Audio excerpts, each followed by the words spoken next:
इस एडिटोरियल में हम बात करने वाले हैं देश की अर्थव्यवस्था के बारे में। कोविड-19 के चलते हमारे देश की अर्थव्यवस्था लगातार जो है सिकुड़ती जा रही थी। अर्थव्यवस्था में लगातार जो है हमें गिरावट देखने को मिल रही थी। लेकिन अब स्थिति धीरे-धीरे सुधरती हुई नज़र आ रही है। लेकिन अभी भी स्थिति नॉर्मल होने में काफ़ी वक्त लगेगा। कॉन्ट्रैक्शन स्लोस। कॉन्ट्रैक्शन का मतलब होता है संकुचन, सिकुड़ना, कमी आना। स्लोस तो अर्थव्यवस्था जिसमें कि लगातार गिरावट हम देख रहे थे, हमारा जो उत्पादन था वो लगातार गिरता जा रहा था, तो अब उसमें लगातार गिरते हुए उत्पादन में जो है थोड़ी कमी आई है, यानी कि उत्पादन धीरे धीरे बढ़ने लगा है। हर क्षेत्र में जो है थोड़ी थोड़ी बढ़ोतरी हमें देखने को मिली है। तो यही एडिटोरियल बात करता है कि अर्थव्यवस्था जो कि लगातार कॉन्ट्रैक्ट होती जा रही थी, उस लगातार कॉन्ट्रैक्ट होने में थोड़ी सी गिरावट आई है। कॉन्ट्रैक्शन स्लोस यानी कि हालात थोड़े थोड़े सुधरे हैं। एज लॉकडाउन रेस्ट्रिक्शंस ईज, इसका मतलब होता है थोड़ी सी राहत मिलना, है ना, थोड़ी सी चीज़ों का और सुगम हो जाना। एज लॉकडाउन रेस्ट्रिक्शंस ईज, जैसा कि ये जो लॉकडाउन लगा हुआ था और लॉकडाउन के चलते जो रेस्ट्रिक्शंस लगे हुए थे, रेस्ट्रिक्शंस का मतलब होता है प्रतिबंध।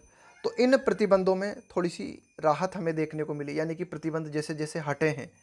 The economy sees the first sign of recovery, तो ये जो हमारी अर्थव्यवस्था है इसने कुछ चिन्ह दिखाए हैं। Economy sees the first sign of recovery, recovery मतलब सुधरना, कि हमारी अर्थव्यवस्था के जो हालात हैं उन हालातों में हम कह सकते हैं कि थोड़े से सुधार के चिन्ह हमें दिखाई देने लगे हैं। The latest data out the latest data on output, output का मतलब होता है उत्पादन। एट द 8 कोर इंडस्ट्रीज, हमारी जो अर्थव्यवस्था है उसकी 8 मूल इंडस्ट्रीज, यानी कि ये जो 8 मूल इंडस्ट्रीज है ना, जैसे कि सीमेंट है, स्टील है, ये क्या है, कोल है, ये क्या है, कुछ ऐसे क्षेत्र हैं जिन पर कि हमारी अर्थव्यवस्था पूरी लगभग पूरी तरीके से निर्भर करती है ना। 8 क्षेत्र हैं कुछ, ये जो बहुत ही अहम रोल प्ले करते हैं हमारी इंडस्ट्री में, अर्थव्यवस्था में जो है हमारी बहुत ही बड़ा रोल प्ले करते हैं। तो द लेटेस्ट डेटा, तो अभी हमारे पास जो नवीनतम आंकड़े हैं, उत्पादन से संबंधित जो नवीनतम आंकड़े इन 8 उद्योगों के संबंध में जो हमें प्राप्त हुए हैं, वे इशारा करते हैं, पॉइंट टू टेंटेटिव। टेंटेटिव का मतलब होता है प्रोविजनल, अस्थाई। टेंटेटिव साइंस कि भाई कुछ अस्थाई चिन्ह हमें देखने को मिले हैं। That the pandemic spurred economic contraction. Pandemic spurred, spurred का मतलब होता है एक तरीके से प्रोत्साहित करना किसी चीज़ को, है ना। तो ये जो इकोनॉमिक कॉन्ट्रैक्शन हमें देखने को मिला, अर्थव्यवस्था में कमी जो हमें देखने को मिली, अर्थव्यवस्था में संकुचन हमें जो देखने को मिला, ये किसके कारण देखने को मिला? पेंडेमिक स्पर्ड, कि भाई ये जो अर्थव्यवस्था में कमी आई तो इसको प्रोत्साहित किसने किया? इसे प्रोत्साहित किया इस पेंडेमिक ने, कोरोना वायरस ने। पेंडेमिक है ना, वैश्विक महामारी ने जो है इसको प्रोत्साहित किया, किसको? इकोनॉमिक कॉन्ट्रैक्शन को। तो अब जो है ऐसा लगता है ये जो नवीनतम आंकड़े हमें प्राप्त हुए हैं, ये नवीनतम आंकड़े हमें दिखाते हैं may have begun to bottom out, may have begun to bottom out, कि ये जो हमारी अर्थव्यवस्था जो कि जिसमें कि लगातार गिरावट आती जा रही थी, अब इसमें हमें जो है सुधार देखने को मिला है, शायद। may have begun to bottom out, bottom out का मतलब होता है कि परिस्थिति जितनी खराब होनी थी वह हो चुकी, अब हालात में जो है सुधार आने लगा है, तो उसके लिए हम बोलते हैं बॉटम आउट। बॉटम आउट मतलब कि भाई स्थिति पूरी तरीके से जितनी खराब होनी थी हो चुकी और अब परिस्थिति में सुधार आने लगा है। तो यही यहाँ तक एडिटोरियल में बात की गई है, यहाँ से यहाँ तक, कि भाई नवीनतम आंकड़े जो हमें प्राप्त हुए हैं, किन किन के नवीनतम आंकड़े? हमारे 8 मुख्य उद्योग जो कि अर्थव्यवस्था को निर्धारित करते हैं, वे आंकड़े हमें जो प्राप्त हुए हैं वे अस्थायी तौर पर ये दिखाते हैं कि हमारी अर्थव्यवस्था में जो लगातार हमें गिरावट देखने को मिल रही थी, वो गिरावट क्यों देखने को मिल रही थी? कोरोना वायरस के चलते वो गिरावट देखने को मिल रही थी। तो वो गिरावट जितनी होनी थी हो चुकी, अब धीरे धीरे जो है अर्थव्यवस्था में सुधार आने लगा है। आगे देखते हैं।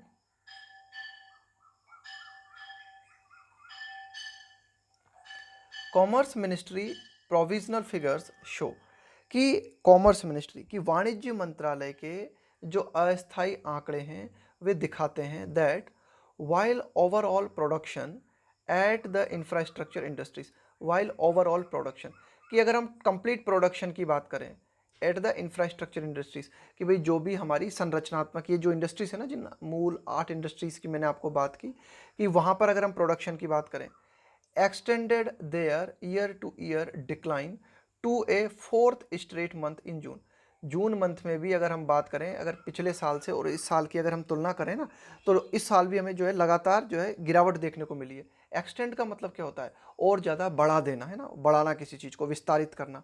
There year on year decline का मतलब है कमी। To a fourth straight month, fourth straight month का मतलब है चौथा सीधा महीना, यानी कि लगातार चौथे महीने की बात करें ना, पहला, दूसरा, तीसरा, तो इसी तरह से लगातार जून मंथ में हमें जो है, अगर साल दर साल अगर हम तुलना करें, तो लगातार इस जून मंथ में हमें जो है गिरावट देखने को मिली है।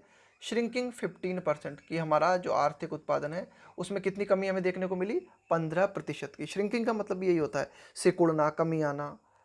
द पेस, पेस का मतलब है यहाँ पे रफ्तार, चाल।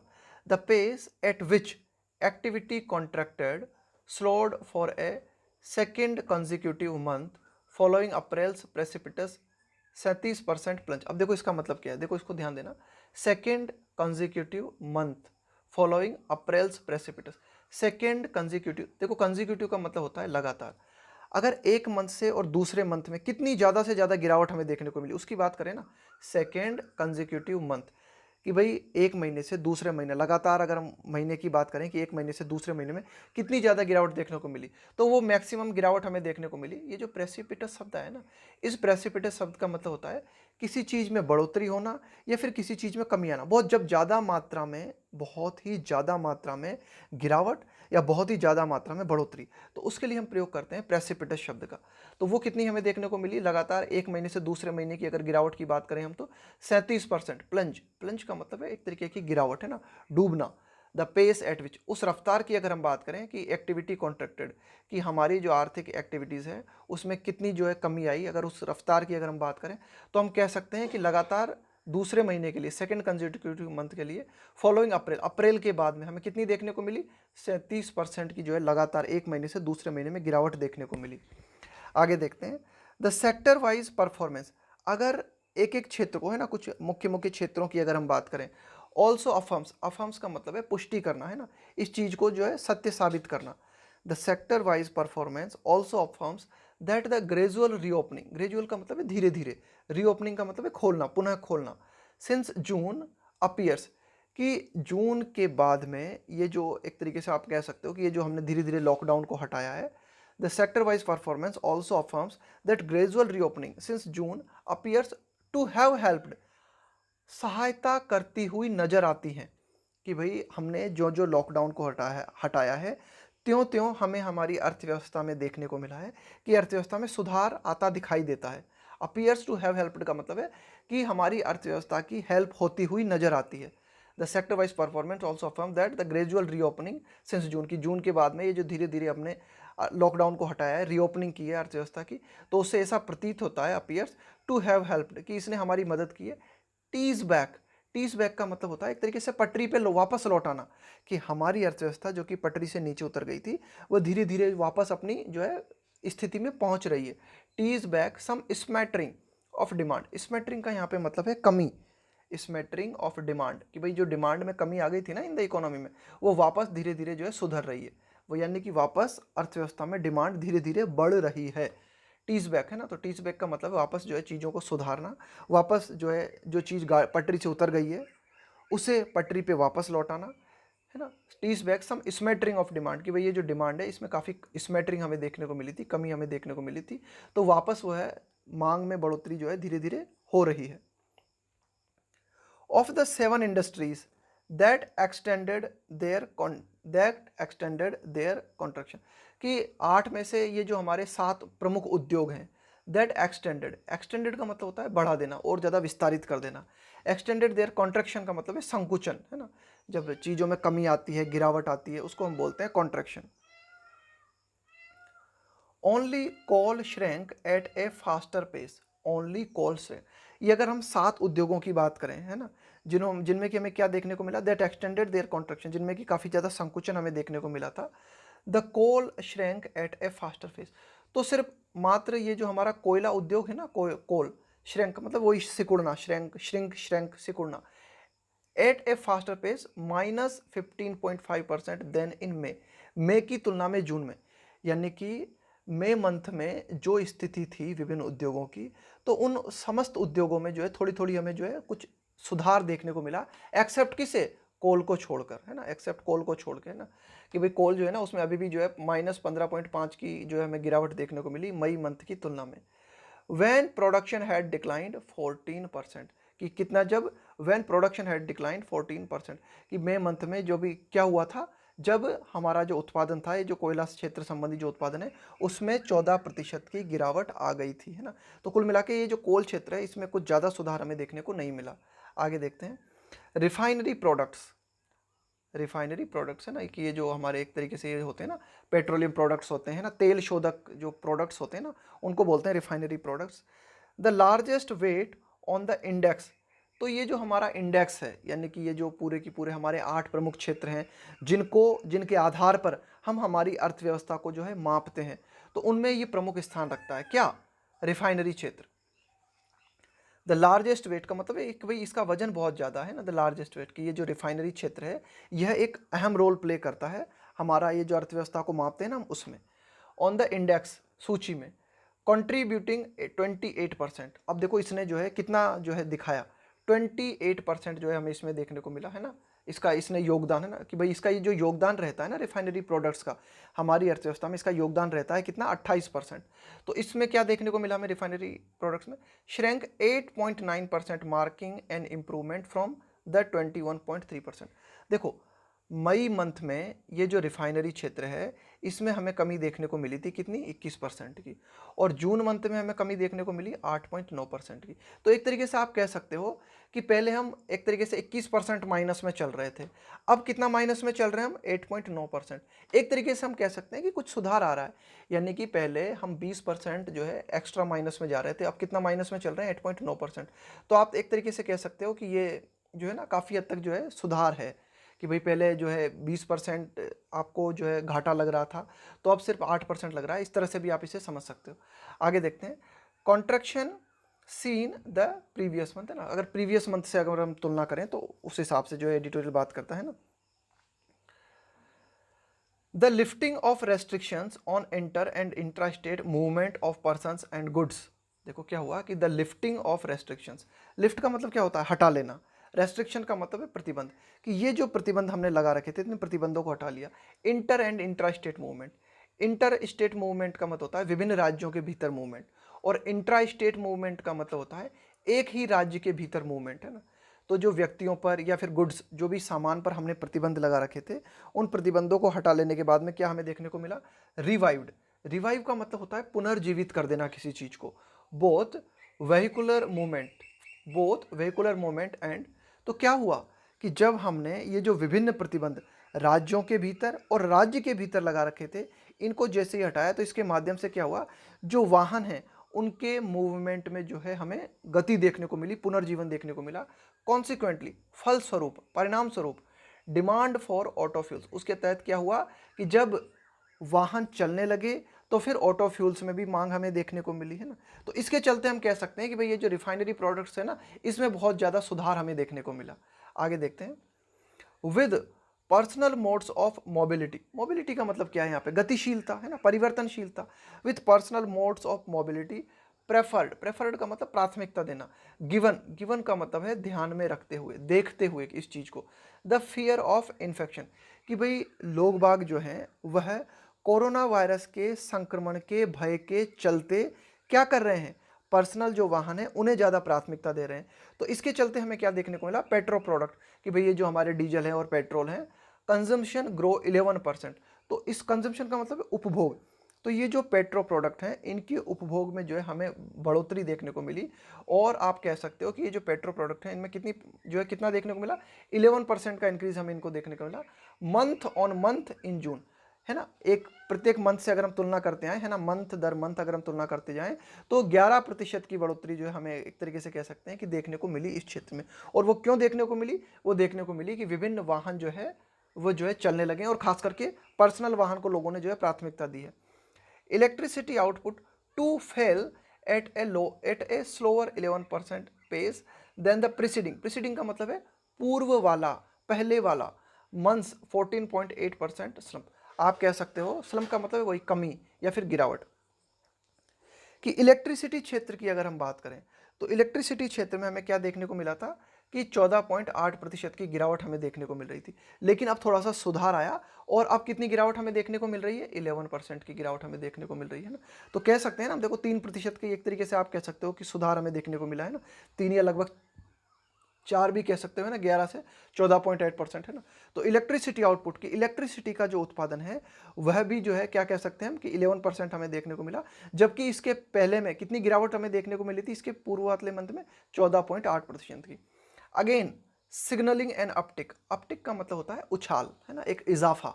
अगेन सिग्नलिंग का मतलब है दोबारा से इस बात के हमें संकेत मिलते हैं, एंड अपटिक इन डिमांड। तो इससे क्या पता चलता है कि भाई इलेक्ट्रिसिटी का उत्पादन जो है उसमें आपको गिरावट देखने को मिल रही थी है ना, 14% की गिरावट देखने को मिल रही थी, अब इलेक्ट्रिसिटी के उत्पादन में सिर्फ 11% की गिरावट देखने को मिल रही है।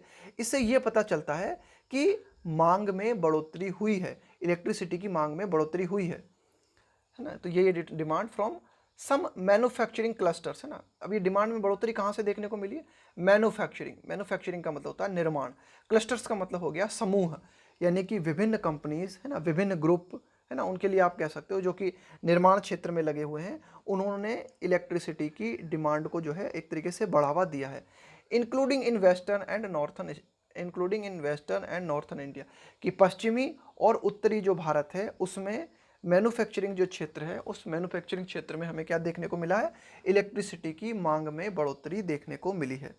आगे देखते हैं, अमंग अदर सेक्टर्स, अन्य क्षेत्रों की अगर हम बात करें, वाइल जबकि steel production continued to tumble, tumble का मतलब है लुढ़कना, कमी आना, गिरावट आना, कि जबकि ये जो स्टील प्रोडक्शन है ना, स्टील का, स्टील से जुड़ा हुआ जो उत्पादन क्षेत्र है उसमें लगातार अभी भी जो है गिरावट हमें देखने को मिली है।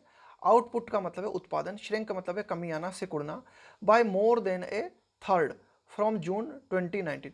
अगर जून 2019 से हम तुलना करें किसकी, स्टील क्षेत्र के उत्पादन की, तो स्टील क्षेत्र के उत्पादन में लगभग 1/3 की कमी हमें देखने को मिली है ना। Cement appeared to have put the worst behind, देखो इसको ध्यान से समझना, put the worst behind, worst का मतलब क्या होता है, बदतर, बिहाइंड का मतलब है पीछे छोड़ देना है ना, पुट बिहाइंड का मतलब है पीछे छोड़ देना, कि सीमेंट उद्योग की अगर हम बात करें तो सीमेंट उद्योग में जो भी खराब स्थिति हो सकती थी, ऐसा लगता है वह खराब स्थिति का दौर पूरी तरीके से गुजर चुका है सीमेंट इंडस्ट्री में ना। एज क्यों, अर्बन कंस्ट्रक्शन एंड प्रोजेक्ट, की जो शहरी निर्माण और जो प्रोजेक्ट्स हैं, विभिन्न जो निर्माण क्षेत्र हैं शहर में, जो निर्माण क्षेत्र होते हैं जिनमें सीमेंट की जरूरत पड़ती है, as urban projects and as urban construction and projects under the rural job guarantee scheme, इसके अलावा विभिन्न जो प्रोजेक्ट्स हैं जो कि ग्रामीण जॉब गारंटी से जुड़े हुए हैं, स्पर्ट, स्पर्ट का मतलब उछाल आना है ना, एक तरीके से प्रोत्साहित करना किसी चीज को, स्पर्ट डिमांड है ना। तो इन चीजों ने क्या किया है, सीमेंट की डिमांड को प्रोत्साहित किया है। तो सीमेंट के बारे में ऐसा लगता है, सीमेंट क्षेत्र के बारे में ऐसा लगता है कि जो भी खराब से खराब हालात हो सकते थे, ऐसा लगता है कि वे गुजर गए हैं और अब सीमेंट इंडस्ट्री में जो है सुधार आना चालू हुआ है। क्यों, क्योंकि शहरी क्षेत्र में जो निर्माण कार्य चल रहे हैं उनमें भी सीमेंट की मांग में बढ़ोतरी हुई है। इसके अलावा विभिन्न प्रोजेक्ट्स जो कि रूरल जॉब गारंटी के तहत चलाए जा रहे हैं, उनमें भी जो है हमें क्या देखने को मिला है, एक तरीके से आप कह सकते हो कि उनमें भी हमें बढ़ोतरी देखने को मिली है और इनके फलस्वरूप जो है ओवरऑल सीमेंट की डिमांड में बढ़ोतरी देखने को मिली है। इसके बाद हम देखते हैं, सीमेंट आउटपुट फेल 6.9%, ए शार्प डिसेलरेशन, ये जो डिसेलरेशन है ना, इसका मतलब यही होता है गिरावट आना, कमी आना, a sharp deceleration in the pace of decline from May's 21.4% contraction. अब देखो सीमेंट क्षेत्र में लगभग 21% कॉन्ट्रैक्शन का मतलब है संकुचन, सीमेंट क्षेत्र में मई मंथ की अगर हम बात करें तो 21.4% जो है हमें संकुचन देखने को मिला था। लेकिन अभी अगर हम जून मंथ की बात करें तो कितना देखने को मिला हमें, 6.9% है। मतलब देखो कितना जो है सुधार आ गया, मतलब है ना। आप एक तरीके से कह सकते हो कि पहले एक तरीके से 20% की कमी बनी हुई थी, तो अब जो है सिर्फ 6% की कमी है ना। तो इतना ज़्यादा सीमेंट क्षेत्र में हमें जो है सुधार देखने को मिला है। पेस का मतलब होता है चाल, डिक्लाइन का मतलब होता है कमी, है ना। आगे देखते हैं, फर्टिलाइजर्स, फर्टिलाइजर क्षेत्र की अगर हम बात करें ना, उर्वरक उद्योग की अगर हम बात करें, the only industry to post growth है ना। उर्वरक जो उद्योग है ये एकमात्र ऐसा उद्योग है जिसमें कि हमें क्या देखने को मिला है, टू पोस्ट, पोस्ट का मतलब प्रदर्शन करना, दिखाना, टू पोस्ट ग्रोथ है ना, इसमें जो है हमें वृद्धि देखने को मिली है। For a second straight month, दूसरे सीधे मंथ की अगर हम बात करें ना, लगातार दूसरे मंथ की अगर हम बात करें तो उसमें भी जो है हमें लगातार जो है वृद्धि देखने को मिली है, किसमें, उर्वरक उद्योग में, है ना। हालांकि सादा एक्सपेंशन, एक्सपेंशन का मतलब एक तरीके से विस्तार है ना, ईज का मतलब मैंने बताया आपको सुगम, राहत, है ना, इज टू 4.2% फ्रॉम 7.5% इनमें। देखो उर्वरक उद्योग में हमें क्या देखने को मिला, वृद्धि देखने को मिली है ना, 7.5% की वृद्धि देखने को मिली मई मंथ में, और 4.2% की वृद्धि देखने को मिली हमें जून मंथ में। तो एक तरीके से हम कह सकते हैं कि मई मंथ से जून मंथ में थोड़ी सी गिरावट है, लेकिन फिर भी मई मंथ में भी हमें बढ़ोतरी देखने को मिली थी उर्वरक उद्योग में भी, और जून मंथ में भी जो है बढ़ोतरी देखने को मिली है ना, अगर हम पिछले साल से तुलना करें तो। स्टिल फिर भी with monsoon activity, still with monsoon activity above normal so far this year, कि सो फार यानी अब तक इस साल में मानसून की स्थिति की अगर हम बात करें तो मानसून जो है अबव नॉर्मल रहा है ना, नॉर्मल से ज़्यादा रहा है। खरीफ सोइंग, सोइंग का मतलब क्या होता है, बुआई, कि खरीफ फसल जो है उसकी जो बुआई है was almost 14% higher as on July 31 than at the same time in 2019, कि 2019 से अगर हम तुलना करें, 2019 से अगर हम तुलना करें तो 2019 में 31 जुलाई तक जितनी बुआई फसल की हुई थी उससे 14% ज़्यादा 2020 में खरीफ फसल की बुआई हो चुकी है। विथ द IMD फोरकास्टिंग, कि ये जो हमारा मौसम विभाग है ना, इसने क्या फोरकास्ट किया है, इसने क्या भविष्यवाणी की है, above average rainfall in August and September. भाई हमारे मौसम विभाग की भविष्यवाणी के अनुसार मौसम विभाग का कहना है कि अगस्त और सितंबर में भी जो मानसून है वह एवरेज से ज़्यादा रहेगा, है ना, एज वेल, मतलब ऐसा देखने को मिलेगा हमें। द आउटलुक, आउटलुक का मतलब होता है नज़ारा। The outlook for the agriculture reliant, agriculture reliant का मतलब है agriculture reliant rural economy, rural का मतलब है ग्रामीण, कि ग्रामीण इकोनॉमी जो कि खासकर एग्रीकल्चर पर निर्भर है ना, उसका क्या नज़ारा रहेगा, is far more promising, promising का मतलब है आशाजनक, है ना, कि भाई ऐसा लगता है कि काफ़ी अच्छा रहेगा मामला, है ना, कि भाई मौसम विभाग ने जो भविष्यवाणी की है, भाई मौसम विभाग का कहना है कि अगस्त और सितंबर मंथ में जो है वर्षा नॉर्मल से ज़्यादा ही रहेगी। तो उस फोरकास्ट के आधार पर हम ये कह सकते हैं कि हमारी ग्रामीण अर्थव्यवस्था जो कि एग्रीकल्चर पर डिपेंड करती है वह जो है काफ़ी लाभदायक रहेगी, है ना, जो है हम एक अच्छी आशा कर सकते हैं। Is far more promising than most other sectors, is far more promising than for most other sectors, की अन्य क्षेत्रों की तुलना में हम जो है कृषि क्षेत्र से ज़्यादा उम्मीद कर सकते हैं।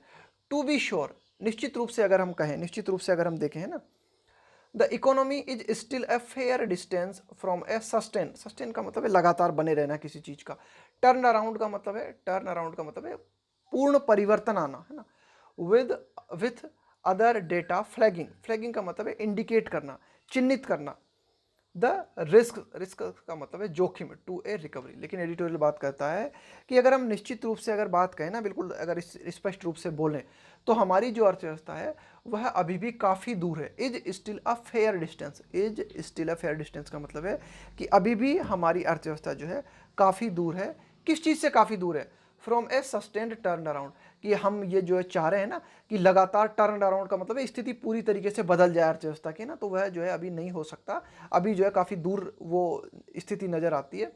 विद अदर डेटा, कि अगर हम अन्य आंकड़ों की जो बात करें, वे अन्य आंकड़े जो है क्या संकेत देते हैं, flagging the risk to a recovery, अन्य आंकड़े जो है वे संकेत देते हैं कि अर्थव्यवस्था के हालात जो कि रिकवरी है ना उसमें जो है अभी काफ़ी जोखिम की स्थिति बनी हुई है ना।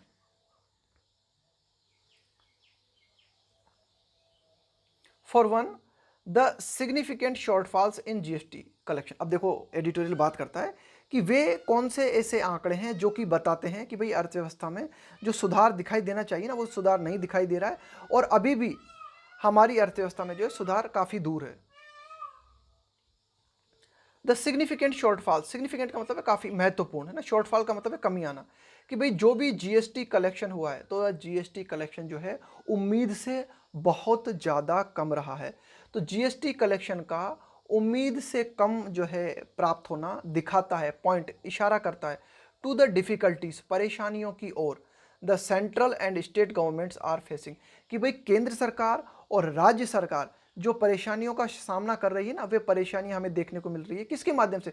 कि भाई जो जीएसटी कलेक्शन है, उस जीएसटी कलेक्शन में काफ़ी कमी हमें देखने को मिली है ना। तो ये आंकड़े क्या दिखाते हैं? ये आंकड़े दिखाते हैं कि अभी भी अर्थव्यवस्था सुधार से काफ़ी दूर है। इन गार्नरिंग, गार्नरिंग का मतलब होता है एकत्रित करना, संग्रहित करना। इन गार्नरिंग, क्रूशियली का मतलब है जो कि बहुत ही महत्वपूर्ण है ना, जो कि बहुत ही अहम रोल रखता है। नीडेड रेवेन्यू, नीडेड रेवेन्यू का मतलब है कि बहुत ही महत्वपूर्ण रूप से जिस राजस्व की हमें ज़रूरत है, उस राजस्व को इकट्ठा करने में केंद्र सरकार को और राज्य सरकार को जिन परेशानियों का सामना करना पड़ रहा है, उन परेशानियों को देखते हुए हम ये कह सकते हैं कि अभी भी अर्थव्यवस्था के हालात सुधार से बहुत दूर हैं। This has already swelled the fiscal deficit, है ना। अब देखो, ये जो जीएसटी कलेक्शन है ना, उतना नहीं हो पाया है जितना होना चाहिए था। तो उसके चक्कर में क्या हुआ है? ऑलरेडी स्वेल, स्वेल का मतलब है इंक्रीज कर देना, किसी चीज़ को और ज़्यादा बढ़ा देना। The fiscal deficit, fiscal deficit का मतलब होता है राजकोष घाटा, राजकोषीय घाटा। क्या मतलब होता है राजकोषीय घाटा का? राजकोषीय घाटे का मतलब होता है कि भाई सरकार को आय तो कम प्राप्त हुई लेकिन खर्चा ज़्यादा हो गया। सरकार को टैक्स के माध्यम से जितनी इनकम प्राप्त होनी थी उतनी इनकम प्राप्त हुई नहीं, लेकिन सरकार ने जो है स्पेंड ज़्यादा कर दिया, खर्चा ज़्यादा कर दिया।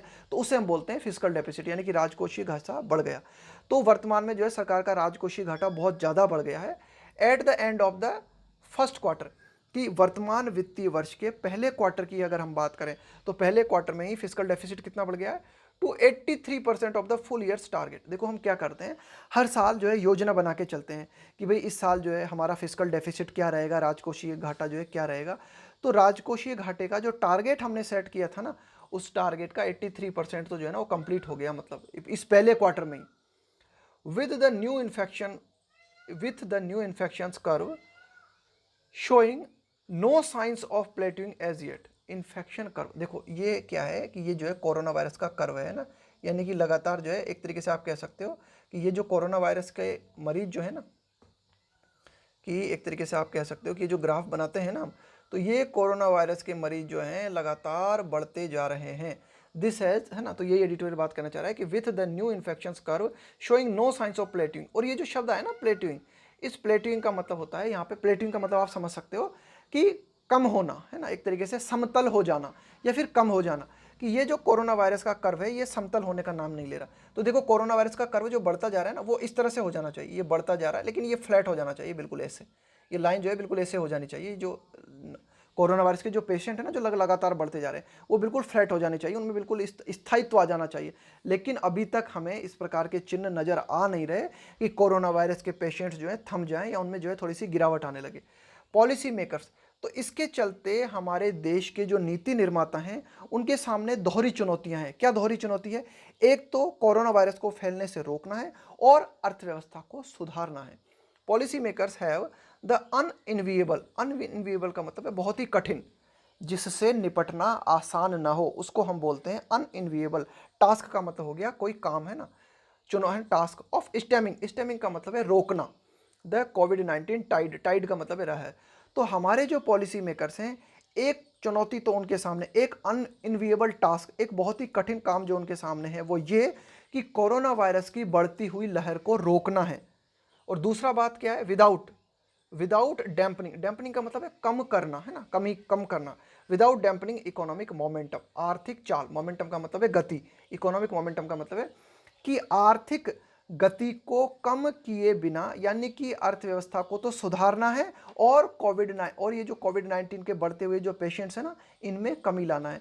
तो दो चुनौतियां हैं हमारे साथ कि कोविड-19 में ये जो कोविड-19 के पेशेंट्स हैं, इन पेशेंट्स में कमी आए और अर्थव्यवस्था के हालात जो है लगातार सुधरे, है ना। तो इन चुनौतियों को जो है हमें जो है पार करना होगा। ये हमारे पॉलिसी मेकर्स के सामने सबसे बड़ी चुनौती थी। तो ये था हमारा आज का एडिटोरियल। इस एडिटोरियल में हमने बात की कि भाई जो है कुछ हद तक हमें जो है हमारी अर्थव्यवस्था में सुधार देखने को मिला है, लेकिन फिर भी वह सुधार उतना नहीं है जिस मात्रा में होना चाहिए था। फाइनली एडिटोरियल बात करता है कि लेकिन फिर भी ठीक है कि भाई अर्थव्यवस्था में जो है सुधार के चिन्ह हमें देखने को मिले हैं। और अब हमारे ये जो पॉलिसी मेकर्स हैं इनके सामने चुनौती है, और ये चुनौती बड़ी गंभीर है कि हमें क्या करना है। कोविड-19 के जो पेशेंट्स हैं, इन पेशेंट्स में कमी लाने के लिए जो है लगातार कोशिश करनी है, और साथ ही साथ हमें दोहरी कोशिश करनी है कि हमारी अर्थव्यवस्था का उत्पादन भी सुधर सके।